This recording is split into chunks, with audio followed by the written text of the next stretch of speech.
नमस्कार दोस्तों, आज हम कक्षा 12वीं के रसायन विज्ञान का पहला अध्याय ठोस अवस्था शुरू करने जा रहे हैं। वीडियो को शुरू करने से पहले आइए देखते हैं हम कौन कौन सी चीज़ें पढ़ने वाले हैं।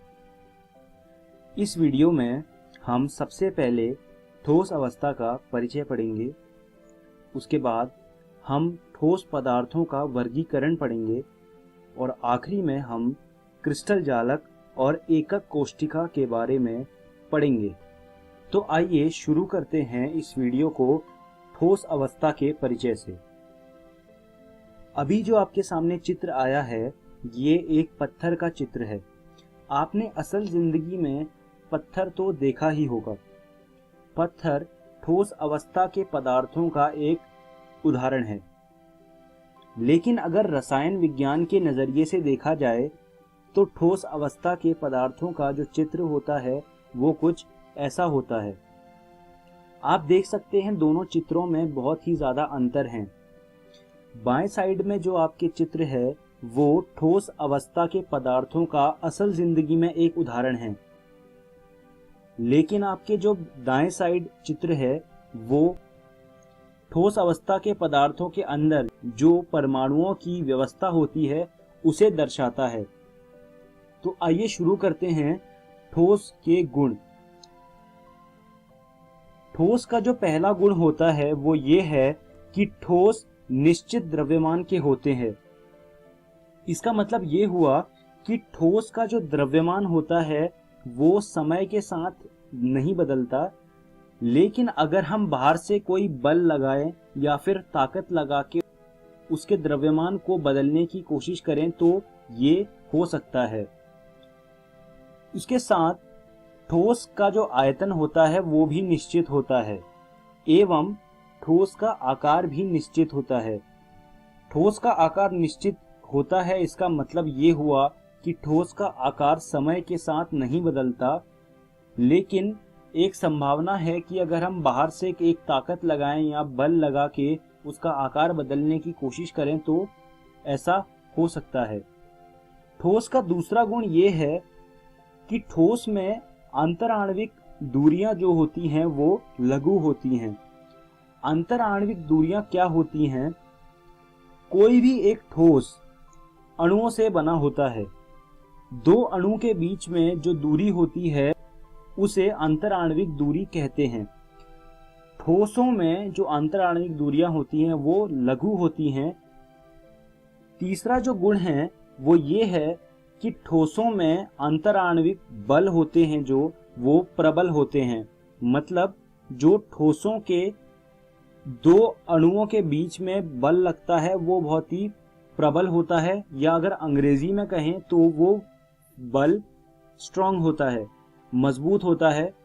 यही कारण होता है कि जो ठोस होते हैं उसके अणु आपस में बहुत अच्छे से चिपके रहते हैं, उन्हें अलग कर पाना थोड़ा मुश्किल होता है। अब बात करते हैं चौथे और आखिरी गुण की। वो ये है कि ठोस कठोर होते हैं। ये गुण हम अपनी असल जिंदगी में देख सकते हैं। जैसे आप किसी पत्थर की बात करें, पत्थर कठोर होता है, या फिर अगर आप लोहे की बात करें, लोहा भी कठोर होता है। तो चौथा गुण यही बताता है कि ठोस कठोर होते हैं। अब बात करते हैं ठोस पदार्थों के वर्गीकरण की। ठोस पदार्थ दो वर्गों में विभाजित होते हैं। जो पहला वर्ग होता है वो होता है क्रिस्टलीय ठोस। इसको अंग्रेजी में क्रिस्टलाइन सॉलिड भी कहा जाता है। क्रिस्टलीय ठोस क्या होते हैं? ये वो ठोस होते हैं जिसमें परमाणु एक निश्चित व्यवस्था में लगे होते हैं। आप चित्र में देख सकते हैं कि जो परमाणु हैं वो एक निश्चित व्यवस्था में लगे हुए हैं, लेकिन उसके विपरीत होता है अक्रिस्टलीय ठोस, जिसे अंग्रेजी में अमॉर्फस सॉलिड भी कहा जाता है। अक्रिस्टलीय ठोस में जो परमाणु होते हैं वो किसी भी एक अनिश्चित व्यवस्था में लगे होते हैं, तो ये होते हैं अक्रिस्टलीय ठोस। लेकिन हम अपनी किताबों में सिर्फ क्रिस्टलीय ठोस के बारे में पढ़ाई करते हैं, क्योंकि क्रिस्टलीय ठोस में कैलकुलेशंस आसान होती हैं, चीज़ें निकालना आसान होता है, इसलिए हम अपने पूरे इस अध्याय में सिर्फ क्रिस्टलीय ठोस के बारे में पढ़ेंगे। अब बात करते हैं क्रिस्टल जालक की। क्रिस्टल जालक अंतरिक्ष में बिंदुओं की व्यवस्था को कहते हैं। आप चित्र देख सकते हैं क्रिस्टल जालक का अपनी स्क्रीन पर। अब बात करते हैं एकक कोष्ठिका की। एकक कोष्ठिका क्रिस्टल जाली की सबसे छोटा हिस्सा होता है। अगर हम एकक कोष्ठिका को अलग अलग दिशा में दोहराते हैं तो वह क्रिस्टल जाली का निर्माण कर देगी। अब बात करते हैं घनीय जालकों के प्रकार की। घनीय जालक 3 प्रकारों में विभाजित होते हैं। जो पहला प्रकार होता है उन्हें कहते हैं आद्य। आद्य घनीय जालकों में होता क्या है, एक हमारा घनीय होता है, उस घनीय के 8 कोनों में एक एक परमाणु लगा होता है। यह आद्य घनीय जालक होते हैं। फिर आते हैं अंतः केंद्रित घनीय जालक।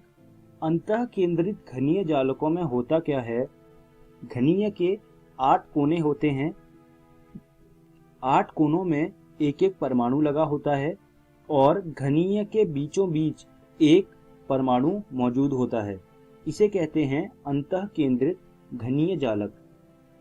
जो आखिरी प्रकार है उसे कहते हैं फलक केंद्रित घनीय जालक। फलक केंद्रित घनीय जालक में क्या होता है, जो घनीय होता है उसके 8 कोनों पे एक एक परमाणु लगा होता है और 6 के 6 फलक के बीचों बीच एक एक परमाणु मौजूद होता है। इसे कहते हैं फलक केंद्रित घनीय जालक।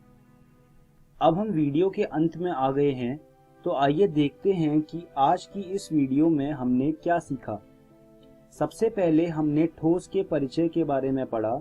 उसके बाद हमने ठोस पदार्थों का वर्गीकरण किया और उसके बाद हमने क्रिस्टल जालक और एकक कोष्ठिका के बारे में पढ़ा। मैं उम्मीद करता हूँ आपको मेरी पढ़ाई हुई ये सब चीज़ें समझ आई होंगी।